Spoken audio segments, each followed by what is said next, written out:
හිට ගන්න දවසක් එනවා. අන්න එදාට මම පෙන්නන්නම්කො මං කවුද කියලා. හරියට හරි. එතන ඉන්නේ චේතියගේ ගෑණි අම්මයි ළමයි දෙන්න.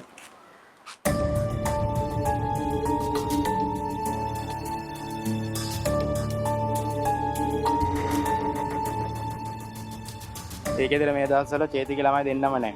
එක්ක ඇල් ළමයිකුයි වැඩට ඉන්න ගෑණිගේ ළමයි විතරයි ඉන්නේ. කොහොම හරි කමන්නේ ළමයි දෙන්නම නැත්තම් එක ළමෙක් හරි උස්සමු. අපි බොසාට කරපු වැඩවලට පයින් පලි ගන්න ඕන. වැඩකාර ගෑණි කියන්නේ අර රතුක්ක ගාව හිටපු ගෑණිනේ. මොන දේ තිබ්බත් අපි ඒ පැත්තේ ගියන් පස්සේ කන්න බොන්න දුන්න ගෑණි. මොන මකුණු උනක් කමන්නේ බා. අපිට ඕනේ සල්ලි. කෝල් එක ආපු ගමන් ගේමට ලෑස්තියක්. වැඩකාර ගෑණිගේ ළමයට නම් මුකුත් කරන්න එපා.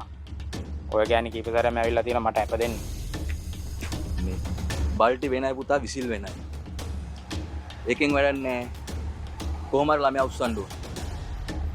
කෝල් එක ආපු ගමන් වැඩේ ලෑස්තියක්. කොහොම හරි චේතියට ගේමක් දෙන්න ඕන.